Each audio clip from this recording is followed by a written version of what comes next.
Queda poquito para que iniciemos septiembre. Pasan cositas en septiembre. Hoy día es el día de la papa frita. Escuchaba recién a Ramón Ulloa, que terminó recién acá el doble clic por la señal FM en el 103.3, pero también por nuestro canal de YouTube. Y estaba hablando del día de la papa frita. Una excusa para comer algo rico en este día jueves. Son las 11:10. Hay 14,4 grados a esta hora en la región metropolitana. La ven en pantalla desde distintos ángulos. Vemos ahí la comuna de Providencia, desde donde hacemos también Mesa Central Digital. Para el resto del país, la verdad es que se ve solo lluvia en Puerto Montt y en Valdivia, con máximas de 12 y 11 grados, pero en el norte hay pronóstico de 20 grados de máxima. En Iquique, por ejemplo, donde ayer estuvo el presidente, y están trabajando también para sacar el barro producto de los aluviones, sobre todo en Tocopilla. Vamos a hablar sobre eso en un ratito. La máxima para hoy en la región metropolitana es de 21 grados. Está lloviendo también, dice el pronóstico en las Torres de El Paine. Y pronóstico de lluvia en este día jueves. La máxima es de apenas 3 en el extremo sur. Vamos a revisar de qué vamos a hablar hoy en Mesa Central Digital. Bueno, la reforma constitucional, ¿están o no están los votos para la idea de legislar? Esa es la pregunta. Parece que van a estar. Parece que hay cierto acuerdo de quienes decían preocupados, sobre todo ahí en Chile Vamos. No sé si sigue existiendo, pero en Chile Vamos, decían que van a ir por las indicaciones, un poco por apostar, por ir mejorando la idea inicial, pero que estarían entonces los votos para aprobar esa idea de legislar. En algún momento se complicaba el escenario para el gobierno, pero eso lo vamos a saber cuando se dé esa votación. Por ahora sí hay conversaciones, hay reuniones, están asesorándose también los parlamentarios y vamos a ver qué ocurre si el gobierno logra reunir los apoyos necesarios y alinear también al oficialismo. Vamos a hablar también de la operación Ámsterdam. A propósito de, inicialmente se hablaba de 72 detenidos, 44 imputados. Ayer inició la formalización, dieron medidas cautelares para quienes estarían más abajo en esta suerte de organización. En ese organigrama están más abajo quienes ayer terminaron con cautelares, entre ellos Camilo Huerta, por ejemplo, la figura ahí de televisión. Medidas de cautela menos gravosas, es decir, arresto domiciliario total en algunos casos y en otros solo nocturno. La mayoría quedó con arraigo nacional, algunos también con firma quincenal o mensual. Lo que vamos a saber hoy día es qué pasa con quienes estarían en la parte más arriba de esa organización. Eso es lo que hay que saber, cuáles van a ser las medidas para esas personas que estarían detrás de este millonario negocio. Hoy día en el RATPA, que estaba Paula Escobar y Paula Comandari abordó este tema y describe muy bien también el nivel de dinero que se movía en esta organización presuntamente criminal. También vamos a hablar de que comienza el levantamiento de las fichas FIDE, lo decíamos, ¿no? En el norte del país, 60% de las viviendas en Tocopilla resultaron afectadas con estas lluvias, ya sea por las lluvias o porque las alcanzó el barro del aluvión, etcétera. Ayer el presidente pedía bajar un poco la expectativa respecto de esa reconstrucción, así que ojo también con eso, lo vamos a abordar. Tenemos hoy día cartelera con Anita Rojas, tenemos el bloque digital, así que tenemos un programa bien completo para ustedes. Iniciemos. Bueno, a propósito de si están o no los votos para la idea de legislar, esa era la duda, porque ayer el presidente José Antonio Kast logró unir voces que pensábamos que no iban a estar pensando igual en harto tiempo. Por ejemplo, logró unir desde Johannes Kaiser hasta el presidente Gabriel Boric en contra de esta reforma constitucional. Recordemos que la agenda es más grande, es la agenda contra el crimen organizado y el terrorismo. Eso se enmarca, es como el contexto más grande, pero dentro de esa agenda hay una serie de proyectos que el gobierno no optó por una ley miscelánea nuevamente, sino que son una serie de proyectos, mociones incluso de parlamentarios que relevan, que llevan de nuevo a discusión. Por eso en un inicio estaban todos bien contentos, en RN sobre todo, porque hay hartas ideas de mociones de RN que se consideraron en esta agenda. Entonces están esos proyectos Y en medio de todo eso está esta reforma constitucional. Ayer lo conversábamos, ha sido de harta discusión sobre todo el estado de excepción nuevo que propone el gobierno y estos 120 días de extensión que proponen, además con una prórroga serían 248 meses en donde el presidente podría tener esa potestad y además dentro de ese estado de excepción facultades tiene el presidente de un poco pasar por sobre el derecho a locomoción, a reunión y además la intervención de las comunicaciones, que era un punto muy, muy delicado. Esto en medio además de ese debate, ¿no? Si este es un gobierno iliberal o no. El presidente lo descartó, hoy día habían cartas al Mercurio, también ahí de Carlos Peña había una a propósito de esto y lo que propone el proyecto. De hecho, el expresidente Boric dice precisamente a propósito de esta propuesta que le parece que acá hay cosas que no se condicen del momento que estamos en la democracia. Entonces, se ha abierto ese debate. Hoy en Mesa Central conversaba con Iván Valenzuela, el senador Becker de RN, a propósito de todo esto, ¿no? De la idea de legislar, ¿cuál es la postura? Les decía, RN hoy día tiene una reunión, en 15 minutos más debería estar empezando, 11:30 decían, una reunión con abogados constitucionalistas, precisamente para eso, para revisar el proyecto, para tratar de elaborar indicaciones, ir mejorando. En lo que habría consenso es en aprobar la idea de legislar, a través de indicaciones mejorarlo, y parece que tanto en RN como en la UDI están de acuerdo en que se tiene que acotar ese estado de excepción. Ahora, muchos también han hecho el punto, quizás por eso era tan pasado de rosca, que es lo que han dicho transversalmente, el proyecto, ¿no? Porque ahora se discute si se puede acotar en vez de descartar de plano, por ejemplo, un nuevo estado de excepción, o descartar de plano, modificar y abrir nuevamente un debate sobre nuestra constitución. Es como un juego de dar y quitar. Y claro, si se cambia, se modifica la idea original, después nadie puede decir que el gobierno no dialogó. Y ahí está el punto también en la discusión política. Vamos a revisar lo que decían desde RN, lo que decían desde la UDI, sobre esa idea de legislar y las modificaciones que esperan hacerle a esta reforma. Yo votaría a favor de la ley de legislar sin duda, y después vamos a poner los puntos claramente, lo que creemos que debemos ir mejorando. ¿Y qué le parecería una catástrofe para el gobierno si es que se rechaza la idea de legislar?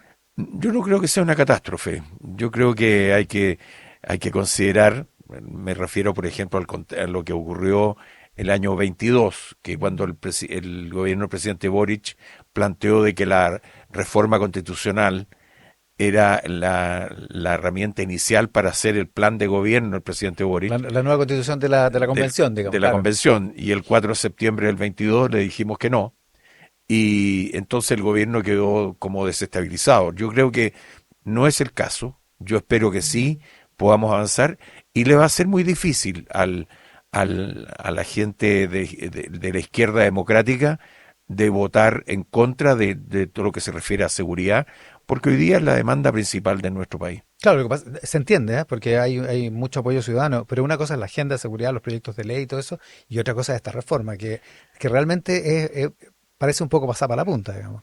Bueno, hay algo ahí, pues, Iván, en el sentido que yo creo que la idea del presidente es poder sentarse ojalá con todos, pero probablemente hay senadores o diputados de algún sector que son obviamente un poco más duros, que no van a querer sentarse ni analizar el tema.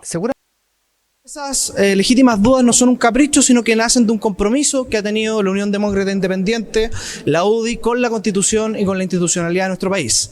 Respecto de las críticas que se han señalado a la reforma, creemos que esta reforma es necesaria. Hay varios aspectos que nosotros valoramos, particularmente la creación de un nuevo estado de excepción constitucional, las listas que permiten tener organizaciones criminales y terroristas, también incorporar el concepto de seguridad pública dentro de las bases de la institucionalidad. Creemos que va el camino correcto, pero obviamente que no nos son ajenas las críticas que se han levantado respecto a la extensión del estado de excepción constitucional, y creemos que eso, cómo se va a terminar delimitando la extensión del estado de excepción constitucional, la cantidad de días, los derechos que se pueden conculcar, va a ser debate dentro de esta Cámara y también por supuesto el Senado. Esta reforma requiere 4/7, por lo tanto acá evidentemente que hay un trabajo legislativo de poder llegar a acuerdos. Bueno, ahí quieren entonces el trabajo legislativo, dicen que apuestan por modificar. Pero hay más presión. A la presión oficialista como tal también viene la presión desde más a la derecha, ¿no? Los partidos que no son parte del gobierno, como por ejemplo Libertarios, en donde ayer advirtieron en 2 oportunidades que no están los votos para aprobar la idea de legislar o para modificar en lo absoluto la Constitución. Sobre todo, dicen, si no hay todavía ni una noticia respecto de los indultos. Hay molestia. Ayer la senadora Vanessa Kaiser de Libertarios junto a un republicano, junto al senador Urrutia, dieron un punto de prensa para pedir ley de indulto. Ni siquiera que se revisen los indultos caso a caso, porque dicen eso no ha resultado para nada. No ha habido ningún avance. Hace unos días atrás el presidente reconoció que hasta su escritorio no ha llegado ningún informe de las solicitudes que hay presentadas ya para indultar. Entonces dicen eso no es fructífero. Por lo tanto, quieren una ley de indulto y mientras eso no ocurra, dicen, no hay votos desde los libertarios. En ese caso, porque Arturo Esquella, por lo menos, se podría hablar por todos los republicanos, Arturo Esquella ayer se compromete junto a el senador Longton de RN a trabajar en mejoras y en el diálogo en el trámite de esta reforma para avanzar. Entonces ahí hay que ver qué pasa entonces a nivel de todos los republicanos, pero ayer estaba esa voz que decía, ojo que los indultos también son importantes. Ahora desde la oposición también han dicho, desde la oposición, de los partidos de izquierda, también están muy contrarios, por supuesto, a esta reforma. Pero vamos a revisar lo que decía Johannes Kaiser a propósito de esa idea de legislar. Sí, vamos a escuchar al parlamentario y volvemos después con más de la entrevista de la mañana. A ver, en primer lugar, hacer presente lo siguiente. La clase política en nuestro país tiene un mal récord en materia de respeto por los derechos constitucionales de los ciudadanos. Llevamos 5 años con estado de excepción en el sur. Y el estado de excepción no ha sido utilizado para lo que pudo haberse utilizado. ¿Por qué? Porque existe lo que podríamos llamar una timidez escalofriante a la hora de aplicar la fuerza contra aquellos que se resisten al Estado de Derecho. Entonces nos dicen, bueno, este estado de excepción que no quisimos aplicar con todos los instrumentos que pone a disposición del Estado, porque siempre fue un estado de excepción limitado, ahora lo vamos a reemplazar por otro estado de excepción. Esta cuestión es casi como cambiarle el nombre al Sename. De Sename a Servicio Mejor Niñez, pero modificamos un par de cosas y esperamos que la ley misma, lo que yo llamo legalismo mágico, que el legalismo mágico resuelva el problema de toma de decisión política en ciertas materias. Bueno, ahí estaba entonces idealismo, decía Johannes Kaiser. Y les decía que vamos a volver con la entrevista de más temprano en Mesa Central. A propósito de esta idea, ¿no?, que ha estado rondando, les decía, había una carta hoy día al Mercurio de Carlos Peña sobre este liberalismo, sobre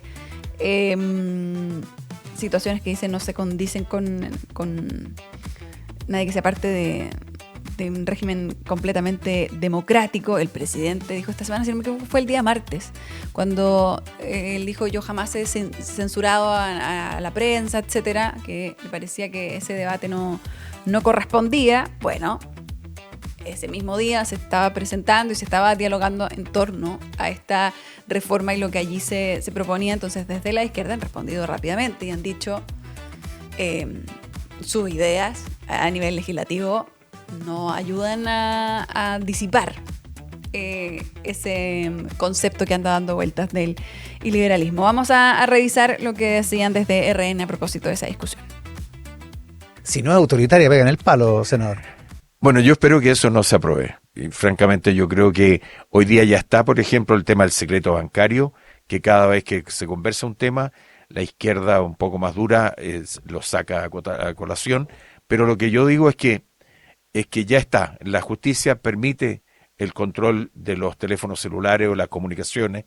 La justicia permite el abrir las cuentas corrientes. Yo creo que eso está. Yo creo que no es necesario hacer otro esfuerzo en ese aspecto, y yo espero que eso precisamente fue uno de los aspectos que hemos observado, y yo creo que no va a ser Mm. parte del paquete final que se apruebe en el Senado. Claro, lo que le entrega otro argumento a la oposición. No quieren secreto bancario, o sea, no quieren levantar el secreto bancario solo con orden judicial y quieren intervenir las telecomunicaciones sin orden judicial y solo al arbitrio del Ejecutivo. Digo, es un buen argumento para la oposición, digamos. Yo creo que es un buen argumento, Iván, de la oposición, pero la verdad es que muchas veces yo he escuchado que en nuestra oposición hoy día la veo un tanto extraviada en muchas ocasiones. Entonces, en ese sentido, creo francamente que yo espero que la idea de legislar se apruebe, pero posteriormente cosas como esta, es probable que el gobierno esté disponible a flexibilizar y a mejorar. Bueno, y a propósito de ese rol de la oposición, hoy día estaban en nuestra mesa ahí de columnistas. Bueno, volvió Quique Mujica a ese panel, pero también estaban Hernán Larraín y Sebastián de Polo. Y en el caso de Hernán Larraín precisamente habló de eso, de la oposición, del rol de la oposición. Estos días, claro, se ha hablado menos en torno a esta discusión de la oposición, porque llamaba mucho la atención, ¿no? Que en las propias filas del oficialismo no estuviesen de acuerdo con algo que estaba proponiendo el gobierno, pero también habían llegado a consenso en la oposición en una de esas reuniones que ven ahí en pantalla, las reuniones que hacen los días lunes en el Partido Socialista, en que al parecer también quieren coordinar su propia agenda de seguridad. Uno, para no verse tan reactivos siempre, pero además porque no estaban de acuerdo en una reforma a la Constitución. Vamos a revisar lo que decía Hernán Larraín y lo que decía también Sebastián de Polo esta mañana. Me gustaría poner un breve telón de fondo o un marco un poquito más amplio de lo que está pasando en el gobierno y donde la reforma de seguridad también pasa. Y creo que en parte el gobierno le está pasando algo muy particular, ¿eh? Y es que la oposición que tiene al frente es extremadamente débil, frágil. Tuvo una tremenda derrota en diciembre. Todavía está tratando de buscar cómo se en fin, qué le pasó y cómo se levanta. Está en un proceso. Y yo siento que el gobierno, en parte por esta ausencia, empieza a jugar un poquito solo en la cancha, ¿eh? Y busca y mete goles, pero también genera muchos autogoles. El no tener un rival al frente hace que tenga, entre comillas, una cierta como un juego libre, pero yo creo que si observamos un poquito más finamente, vamos a encontrar que hay mucho desorden en la conducción y en la gobernabilidad de. Antes de entrar al detalle de la reforma de seguridad, la reforma de seguridad fue presentada públicamente sin que hubiera un trabajo prelegislativo, se filtró un borrador, una cuestión que, no sé, no recordaba, algo así, o sea, una reforma constitucional con 8 intervenciones. Con un acto en la moneda. O sea, hubo un acto sin haber proyecto. Y se publicó Claro. una semana después. ¿Ah? La ministra de Salud va y se refiere, ¿cierto?, a una de las partes para decir que no correspondería. El ministro Arraure dice, no ha leído el proyecto. Pero eso respecto de seguridad. Técnicamente Raúl tenía razón, porque hasta ese momento no había proyecto. Correcto. Solo había borrador. Pero se transmite un gobierno que está improvisando. Esta semana, en Ex Ante, hay una entrevista al excomandante en jefe del Ejército sobre la presión de Estados Unidos. ¿A Ricardo Martínez? A Ricardo Martínez. Y él dice, es el momento de diversificar nuestros sistemas de armas. Creo que es una conversación que no le hemos dado la suficiente como cobertura y debate, porque efectivamente hoy día Estados Unidos está ejerciendo una presión durísima sobre muchos países latinoamericanos respecto no solo a los temas político-comerciales, que también ocurre, podemos conversar eso después, pero por ejemplo las tarifas que le impuso al Brasil son altísimas y toda esa dinámica comercial. Pero además ahora hay una demanda o una imposición de Estados Unidos por cuestiones de defensa, que es aumento del gasto en defensa, capacidad de coordinación que implica potencialmente la incursión operativa de Fuerzas Armadas. Entonces, que un ex comandante del ejército chileno esté mucho más de acuerdo, digamos, con la visión que ha manifestado el ministro de Defensa que la Cancillería creo que habla de un problema y de algo que no estamos siendo capaces como de elaborar. Es cuál es el Estados Unidos al que nos estamos enfrentando. Porque yo comprendo que ideológicamente hay gente que se pueda sentir más cercana a la cultura norteamericana, a la democracia norteamericana, pero lo que está pasando en Estados Unidos no es eso. O sea, Donald Trump lo que hace es hoy día, yo creo que la principal fuente de desorganización mundial, es un nuevo desorden mundial de Trump. Bueno, ahí estaban entonces las joyitas de nuestros columnistas. Son las 11:29. Vamos a saludar a nuestros auspiciadores. Que el banco no detenga a tu empresa. Con Coigo puedes cobrar y pagar a otros países en minutos 24/7 y de forma segura. Entra a coigo.com, KOYWE.com. Coigo. Muchas gracias por acompañarnos. Vamos a la pausa y ya volvemos con el bloque digital.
Volvemos a Mesa Central Digital. Ya estamos instaladas con Daniela Jansson aquí.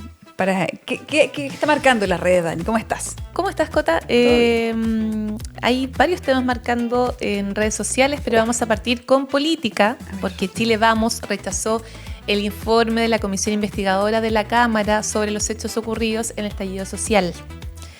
Esta comisión aprobó este martes el informe final elaborado por el presidente de la instancia, que es el diputado nacional libertario Hans Marowski, ¿ya? ¿Qué dice este informe? Este informe sostiene que existe una falta de capacidad preventiva y de un sistema de inteligencia robusto y coordinado, lo que habría impedido al Estado anticiparse a los hechos de violencia y responder de manera eficaz frente a ataques simultáneos contra infraestructura estratégica y servicios esenciales.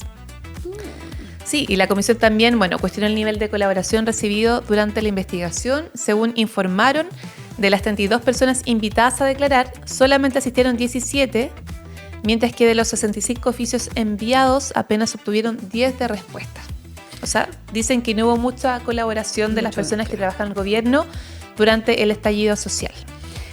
Y es complejo porque, claro, se aprueba este informe que un poco hace una crítica también al gobierno del expresidente Piñera, que no menciona tampoco quiénes acá quizás incentivaron la violencia, y se aprueba el informe en la Cámara con votos del oficialismo. Exacto. Todos votos del oficialismo. Con votos de Chile Vamos. Votos de Chile Vamos no mencionan, el informe no menciona directamente al presidente Piñera, pero sí se da a entender que obviamente fue en su periodo. En una declaración pública, Renovación Nacional, el partido del presidente, expresó que rechaza categóricamente lo señalado por la comisión investigadora, que atribuye al gobierno del presidente Sebastián Piñera una supuesta falta de voluntad para enfrentar la violencia. En la misma línea, la UDI también rechazó de manera tajante estas conclusiones, acusando que no identificaron a ningún instigador de la violencia ni rastros de financiamiento y que optaron por apuntar al expresidente Sebastián Piñera. También dijeron que era inaceptable y que no van a permitir que se utilice el dolor de las víctimas ni al Congreso para enlodar la memoria de Sebastián Piñera. Ya, pero eso tenían que, antes de hacer el comunicado, tenían que haberse puesto de acuerdo al momento de votar el informe también. Claro. Ese es el punto, sí. Salir con los... O sea, esto fue un trabajo en donde tenían que participar todos, para eso son las comisiones investigadoras en el Congreso. Entonces había que quizás defender esos intereses antes y participar. Hay cierto desorden igual como en el Congreso. Les pasó con este informe, y pasó también con el trámite de la reforma constitucional, que termina pasando por 3 comisiones que presiden en la oposición, como porque... Claro, no hay un orden, no hay una comunicación quizás interna para coordinarse. Mira, como tú dijiste, fue un texto aprobado por 8 votos contra 4. Y quienes votaron a favor fue Enrique Basaletti, independiente republicano, Sergio Bobadilla, UDI, Hans Marowski, libertario, Cristóbal Martínez, UDI, Javier Olivares, Partido de la Gente, Alejandro Riquelme, republicano, Javiera Rodríguez, también republicana, e incluso el diputado de RN, Francisco Rego. Y quienes votaron en contra: Jorge Díaz de la ADC, Daniel Manucheri del PS, Lorena Pizarro del PC y Consuelo Veloso del Frente Amplio.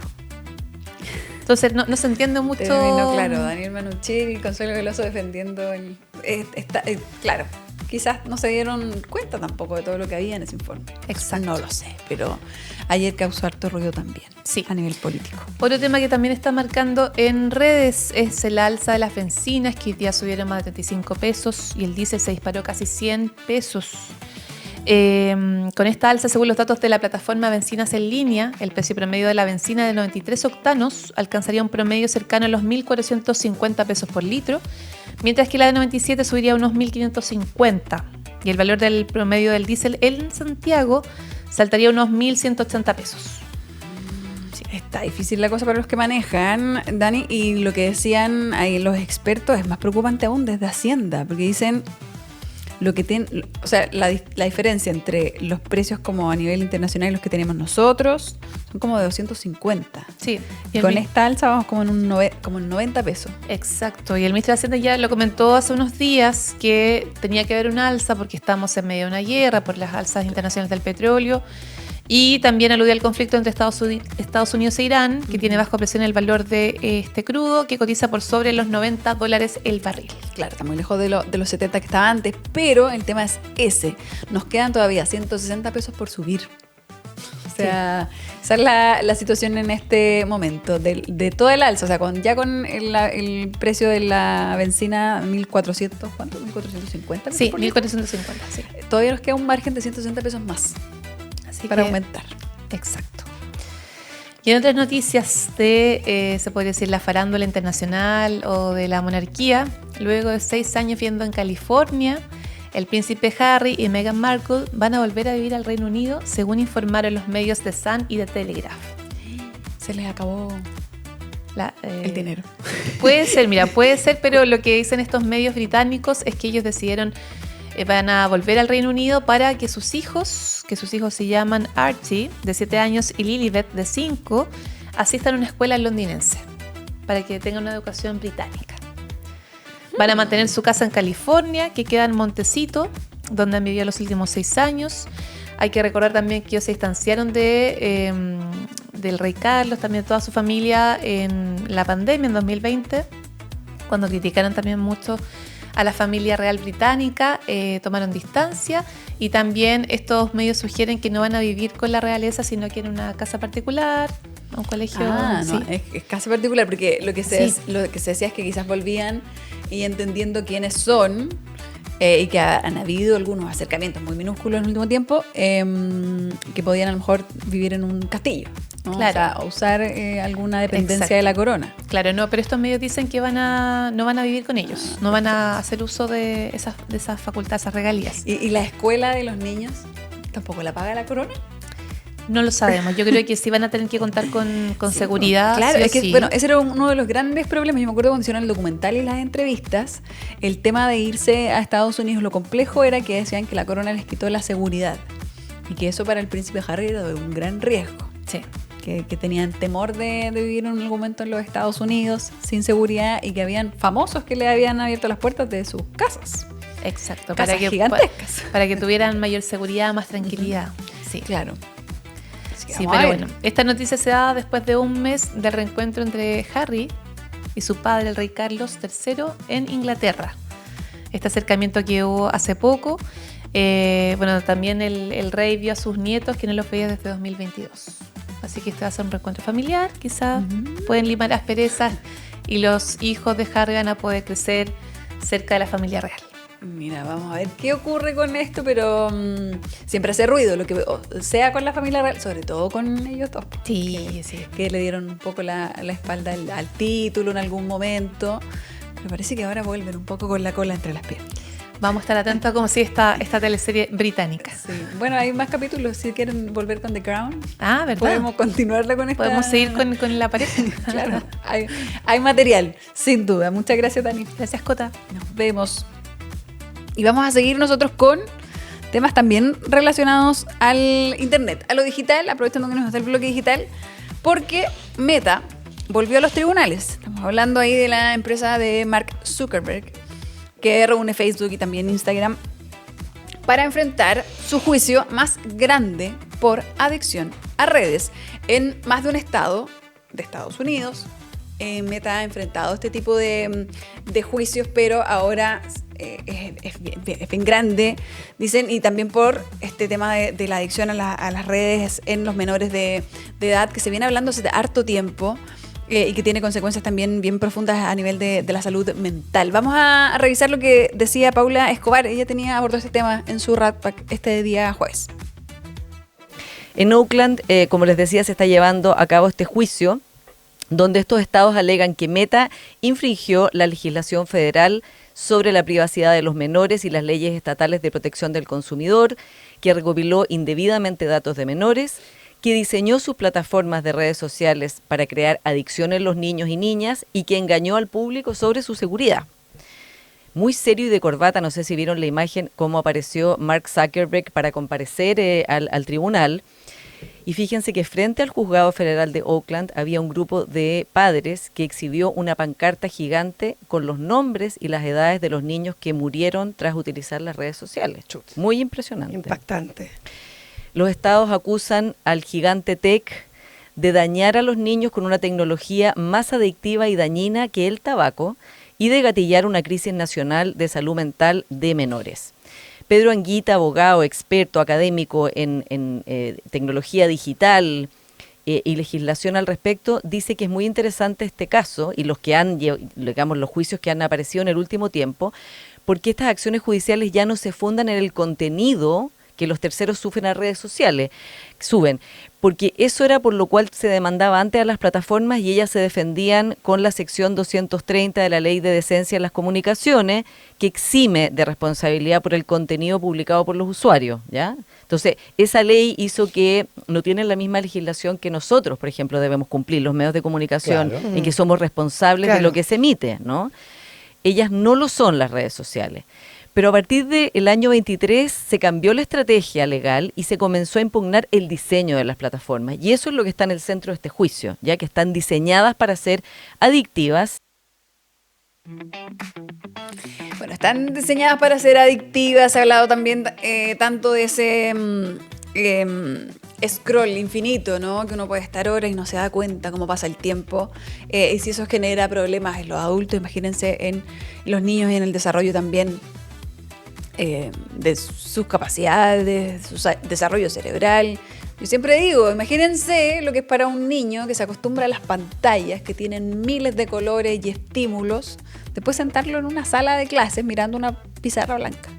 Por supuesto que después se distraen y eso genera también más problemas. Entonces, es un tema interesante y que se viene tratando hace bastante tiempo. Ahora, también relacionado a nuestro Rat Pack, la operación Ámsterdam. Les decía, hoy estamos al pendiente de lo que ocurra con el resto de los imputados, 44 personas imputadas en esta gran investigación de la Fiscalía de Aysén, si me equivoco, en donde dicen, acá había una organización criminal, delictual, con una fachada de un dispensario, un gran dispensario en nuestro país. Y los dispensarios existen hace bastante tiempo, están regulados y lo que son lugares donde se provee de marihuana medicinal a quienes tienen enfermedades y tienen una receta y tienen también son parte de un registro. ¿Cómo deberían funcionar estos dispensarios? Bueno, supone que aquí llegan pacientes, estos pacientes llegan con una receta, con una autorización, ¿no?, para recibir esta marihuana medicinal, y con este número de pacientes se hace una suerte de organización, y en torno a eso se debería comenzar a tener estas plantas, a producir esta marihuana que es necesaria para esas recetas, pero exclusivamente se produce en torno a esa receta, ni más ni menos que eso. O sea, así está regulado, así debería funcionar. Lo que se ha descubierto y lo que plantea acá la Fiscalía es que acá había efectivamente un dispensario que un poco distribuye también a nivel nacional pensando en pacientes, pero que detrás de esto había una comercialización mucho más grande de marihuana y también de otros productos. Hablan de gomitas, de también mayores cantidades de THC del que corresponde para la marihuana medicinal, etc. Y hablan entonces de personas que se dedicaban a captar. Dicen que esto funcionaba mediante una inscripción. Una persona se inscribía, pagaba 10.000 pesos, llegaba con su receta, o sea que incluso podía obtener la receta a través de médicos que también eran parte de todo este mecanismo que habían desarrollado, un mecanismo muy fructífero. Y ahí aparece entonces, que ven ahí en pantalla, que es Camilo Huerta, que es una figura televisiva. Lo que plantean sobre él es que habría sido parte de esos captadores, ¿no?, que habría sido alguien que ayudaba a esa comercialización. Pero acá hay una suerte de pirámide en donde hay varias personas de interés, hay grandes empresarios también. Y se mencionaba ayer también bastante a la exministra Mara Cedini, porque dentro de toda esta organización hay una empresa en particular, en donde efectivamente la actual pareja de la exministra tiene parte de una suerte de accionista, pero tiene un propietario muy menor, un accionista muy minoritario. Cerca del 20% de esa empresa se divide y son propietarios varias personas, entre ellos entonces la pareja de la ex ministra, que es Martín Kraus. Entiendo, y lo que se ha dicho es que él también es imputado en esta indagatoria, pero acá, como les decía, esto es un esquema bien grande. Y hay 44 imputados iniciales que tienen directa relación con ilícitos, con delitos que se habrían estado cometiendo, y son ellos los que pasan entonces a esta formalización que parte ayer, que hoy día va a culminar. Y por lo tanto, sobre Martín Kraus todavía no se ha decidido si se formaliza, pero está en calidad de imputado porque se está indagando a todas las personas involucradas, y en ese sentido él es un involucrado porque tenía posesión de una de estas empresas que es una sociedad matriz, se llama DN MedCorp SPA. Vamos a ver qué ocurre hoy día, porque les decía, están estas personas que obtuvieron medidas menos gravosas, de ellas Camilo Huerta, que quedan entonces con arresto domiciliario, pero hoy día se espera qué va a ocurrir con quienes están a la cabeza de esta organización, como por ejemplo Andrés Astorga Rodríguez, que controlaba el 51% de las acciones de esta empresa al centro, DN MedCorp, y también otras personas, empresarios también, grandes empresarios, y aquí se habla de obtener regalías, casi 2 millones de dólares. Eso es un poco lo que explica la Fiscalía. Ahora, ayer a la salida de esta primera jornada de formalización, uno de los abogados decía que se entrevistó por parte de la Fiscalía a imputados, a personas de interés que fueron entrevistadas sin presencia de sus abogados. Dicen que ahí hay un tema relevante para las defensas. Escuchemos lo que decían. A mí me encantaría tener mayor claridad, pero lamentablemente, y ustedes lo pueden consultar con otros de los abogados, la Fiscalía no pudo presentar parte de las acusaciones que estaba haciendo de manera clara, porque al final de la audiencia nos percatamos que lamentablemente se hicieron entrevistas con imputados sin siquiera llamar a sus abogados, lo cual es abiertamente ilegal, nos deja con un flanco, digamos, descubierto. Nosotros no sabemos toda la información que tiene la Fiscalía respecto a las imputaciones que están señalando. De hecho, la prensa tiene más información que nosotros, así que se presentaron diversos recursos de cautela, se presentaron cautelas de garantías, se presentaron recursos de nulidad, pero a pesar de eso, mañana va a seguir la formalización, porque hoy día, no sé si pudieron ver, están ahora en calabozo, pero se liberaron a cerca de 15 más menos 17 personas, y ahí uno cabe preguntarse por qué el Estado se dio el gustito de dejar a 19 personas detenidas por 7 días para después sacarlas con una cautelar del 155. Nos parece impresionante, nos parece inhumano.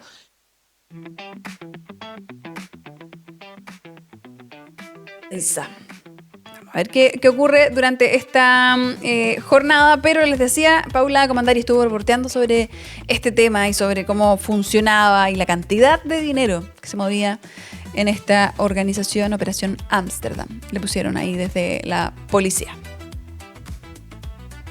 ¿Cómo funcionaba esta red? Bueno, en el papel, para los que nos escuchan, todo bajo el Dispensario Nacional, que es esta corporación sin fines de lucro, creada en 2016, la primera de cannabis medicinal en Chile. En la práctica, según la Fiscalía, un supermercado de marihuana con 21 sucursales de Antofagasta a Coyhaique. Ahora, es un negocio establecido, digamos, con esta corporación sin fines de lucro, está totalmente regulado y tiene trazabilidad respecto a la marihuana que vende y todo eso. Así funciona. Así funciona legalmente, pero con medicina, se supone que trámites de médicos que están detrás, que te lo recetan por un tratamiento que te permite tener menos dolores. O sea, hay una serie de esas son como de restricciones, de condiciones básicas, digamos, de funcionamiento. Pero la Fiscalía dice, esto no era así. Esto no era así, claro. O sea, tan establecido y organizado está que tienen, este dispensario tiene sucursales aquí en la región metropolitana, decenas, y en todo el país, digamos. Y pagan arriendo, IVA, derechos municipales. O sea, era una organización autorizada para funcionar en un esquema que completamente excedió. Claro. Por decirlo menos. O sea, por decirlo menos, estaba centrado en se supone que todo lo que tiene que ver con marihuana medicinal y que apunta a distintos tratamientos por distintas enfermedades, ¿no?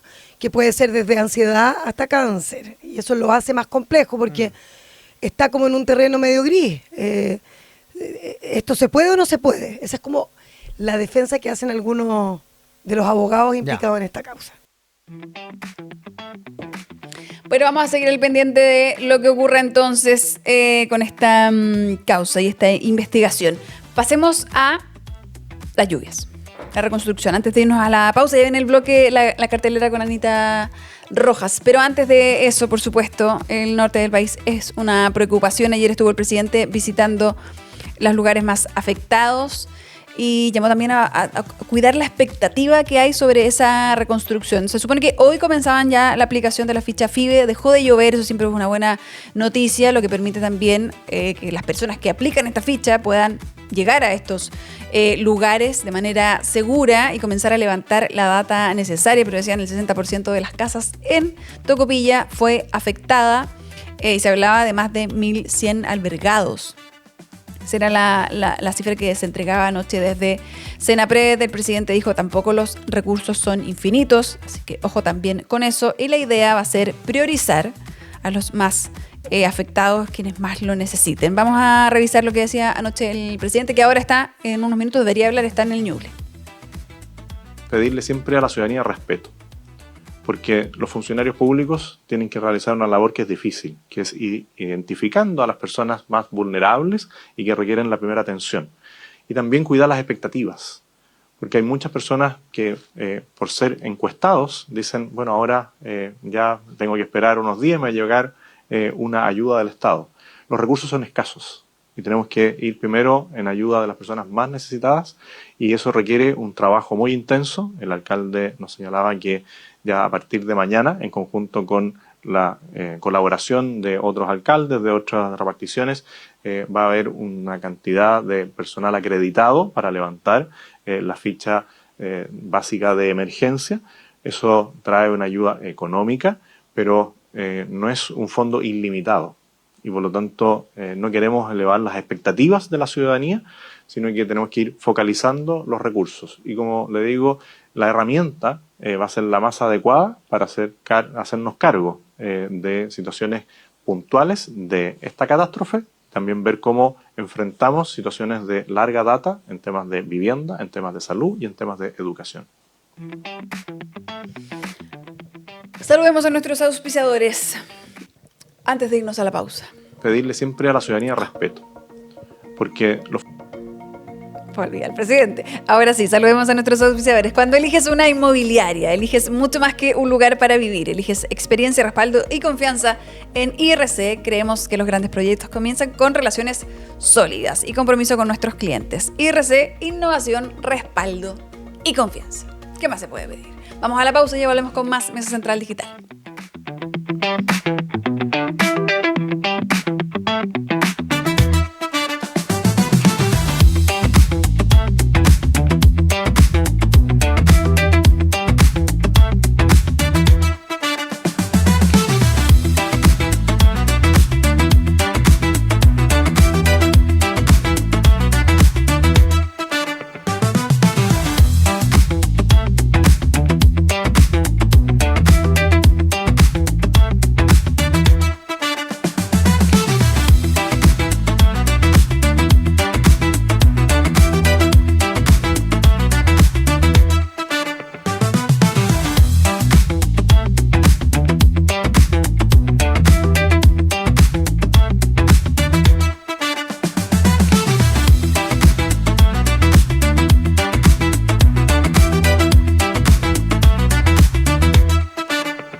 Estamos de vuelta en Mesa Central Digital y ya está en esta... Uy, qué veraniega, Anita Rojas. Mira, yo veo un rayo de sol y polera. Mira, qué veraniega. Yo me veo cual señora bien abrigada. Hay que absorber la vitamina D cuando uno puede. Mira, es verdad, se aprecia Tengo una ventana, un rayo de sol, yo soy un gato que absorbe vitamina D. Todo en deficiencia en esta altura del año de Todo vitamina D. el país está con deficiencia de vitamina D. Es real. Necesitamos. Oye, ¿de qué tenemos hoy día para esta cartelera? Bueno, y aprovechando los rayitos de sol, vamos a salir a ver al cine. Eso. Que la cartelera, hay 2 estrenos, y yo creo que importantes, que me llamaron la atención para él. El primero se llama Solo por una noche. Ahí estamos viendo imágenes. Muy bien, el tráiler de Solo por una noche. Bueno, ahí van a reconocer a Callum Turner, más conocido ahora como el marido de Dua Lipa. Claro. Dua Lipa no es su esposa, él es el marido de Dua Lipa. Es el obvio todo el rato. Y la actriz que ven ahí es Mónica Bárbaro, pareja de Andrew Garfield. Ay, ella es la pareja de Andrew Garfield. Sí, que fueron a Wimbledon, sí, y que está con un pelazo. Ella es hermosa. Andrew Garfield. Sí. Y ella hermosa. Protagonista en esta película que se llama Solo por una noche. Oye, yo busqué cosillas. Me encanta, dice la pura versión romántica, porque yo dije, vi el póster, una nueva comedia romántica, vamos a revivir el género, porque hemos visto que se ha muerto un poquitito la comedia romántica, como uno la conoció en los 2000. Pero en el streaming está en llamas. Sí, eso están volviendo harto las comedias románticas. Entonces yo dije, una peliculita tranquila, pero después me pongo a leer la reseña, la sinopsis, de qué se trata. Hace 3 años, en todo el mundo, tener relaciones sexuales es ilegal para los solteros. Las relaciones prematrimoniales son ilegales excepto por una noche, que es la noche en que se lleva a cabo esta película. No te lo puedo creer. Entonces aquí pilla a estos 2 personajes, que él es Owen, que acaba de terminar con su polola. Entonces, como él le iba a proponer matrimonio a su polola, esto es al principio, no es spoiler. No, es el plot. Claro, él le iba a pedir matrimonio a su polola, la polola le dice, ¿sabes qué? Yo quiero aprovechar esta noche que no estamos casados, pero que es legal estar con otras personas, para estar con otra persona. Y él queda decepcionado, y ella, una mujer que quiere conocer el amor, entonces quiere aprovechar esta noche como para conocer a alguien con una relación significativa. ¿Y qué pasa? Todo les sale mal, pero se conocen entre ellos. Hacen muy bonita pareja en la película. Por eso, claro, la versión romántica de La Purga. Claro, entonces solo por una purga más... Claro, aquí la idea no es matar a nadie. No es matar a nadie. O matar de amor, pero que es distinto. Llevar a cabo otro tipo de actividades. Claro, también. Sí, bueno, de eso se trata. Es medio distópico. O sea, mira, uno sí, nunca como si sabe, te dicen que de repente son ilegales las relaciones prematrimoniales. Bueno, ¿qué cosas van a ser ilegales en un futuro próximo, Juan? Claro, mira cómo excepto por 12 horas. Entonces, de aquí, en estas 12 horas, surge el amor. ¿Saben? Vamos a ver. ¿Qué tal? Entonces, ella actúa muy bien. Ella fue nominada el año pasado a Mejor Actriz Secundaria por su rol en la película, en la biopic de Bob Dylan, que actuó con Timothée Chalamet. Él no ha sido nominado mucho, pero tampoco es mal actor. Pero parece que está como entrando recién a su era de rom-com, como de protagonista. En su prime rom-com, claro, de protagonista siempre con roles secundarios. De hecho, es uno de los actores que suena en este eterno casting, eternas candidaturas para el nuevo James Bond. Bueno, tiene... Que bueno, si yo le pongo un terno negro, un smoking, un candidato perfecto a James Bond. Es un buen candidato, es joven, es joven y puede seguir haciendo más películas, porque ese es de los candidatos de James Bond que han dicho, por ejemplo, Idris Elba, siempre, no, es que es muy viejo, no puede hacer tanta película, tiene que agarrar a uno y hacer más. Claro. Callum Turner. Yo vi Eternity. ¿Así se llama? Eternity con Elizabeth Olsen. Sí. Ahí como que se estrenó como comedia como romántica. frontman. Claro, como protagonista así de comedia que romántica. Está en esa. Bueno, para llevar a las películas su propia comedia romántica en la vida real. Que es una gran comedia romántica la que vive en su vida real. Me encanta. Sí, la comedia romántica favorita de las girls. Sí, ¿cómo se conocieron? Leyendo un libro. Leyendo el mismo libro. Estaban, y él le dijo, creo que estamos en la misma página. Ya. Eso es lo que deberían llevar a un guión. Sí, leyendo el mismo libro, ella dice, acabo de terminar el primer capítulo, yo también. Estamos en la misma página. Y corte directo bailando bajo la Torre Eiffel. Guión de película. Bueno, pasamos a algo un poquitito más oscuro. A ver. Que es La muerte de Robin Hood, protagonizada por Hugh Jackman. Bueno, ahí está. Esta es una adaptación también de un relato también que se llama La muerte de Robin Hood, que es la parte más lúgubre, más oscura, volver a contar la historia de este héroe, pero ya viejo. Robin Hood ya no está en los bosques robándole a los ricos para darle a los más pobres, sino que Robin Hood está en el retiro, aislado en las montañas y arrepentido de todo lo que hizo. Porque, bueno, el cuento infantil es que Robin Hood le roba. La adaptación que uno ve en Shrek, Robin Hood llevándose a Fiona. Pero el cuento es que Robin Hood igual mataba gente.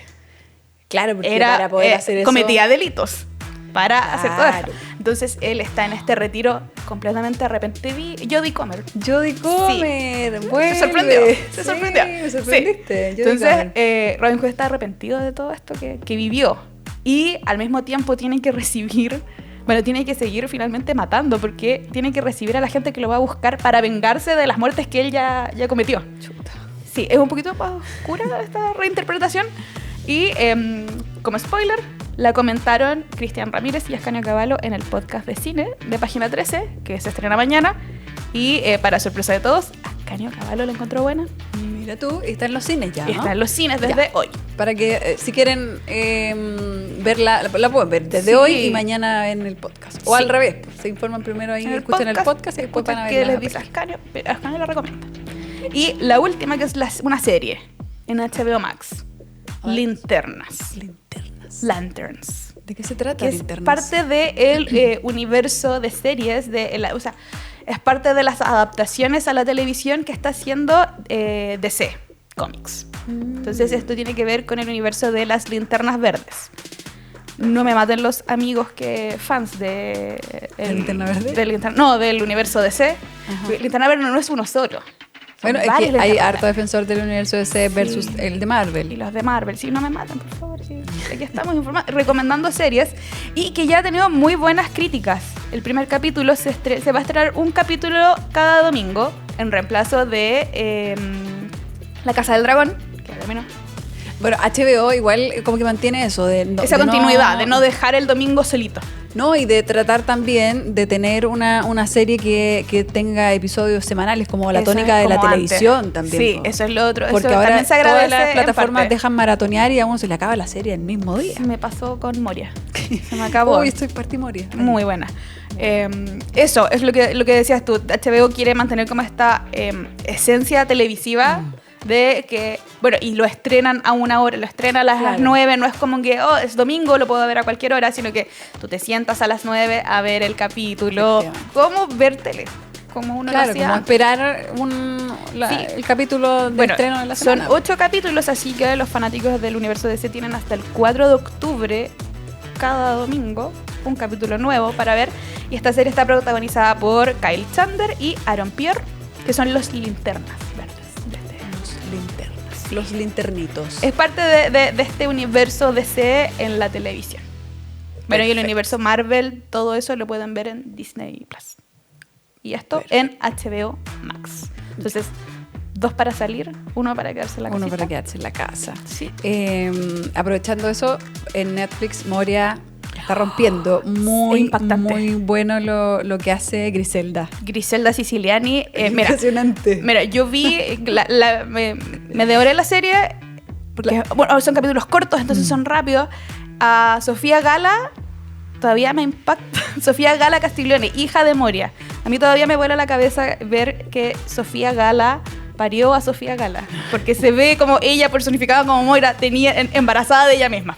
Y hablándose a su yo pequeña. Además han unido las escenas de la vida real y la de la serie. Porque a Griselda Siciliani le tocó esa época de los 90, la de los móviles de televisión, los palabreos simbólicos de Moria, y han hecho eso, el paralelo del real y el de ella, y es excelente. La recomiendo. Y lo otro que yo me tomo la libertad, Anita, ya que tú hiciste una recomendación, Sterling Point. Está en Prime. En Prime. Prime Video. También vi que está como reemplazando lo que fue Off Campus. Off Campus y The Summer I Turned Pretty. Como ese nicho más juvenil. Es bien teen.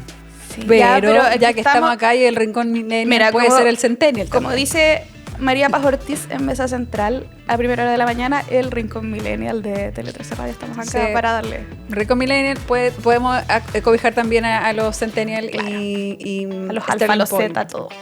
Está buena igual. Y esa permite verla en un rato, porque no tiene eso de HBO que te espera. Ah, Ya. Nos vamos.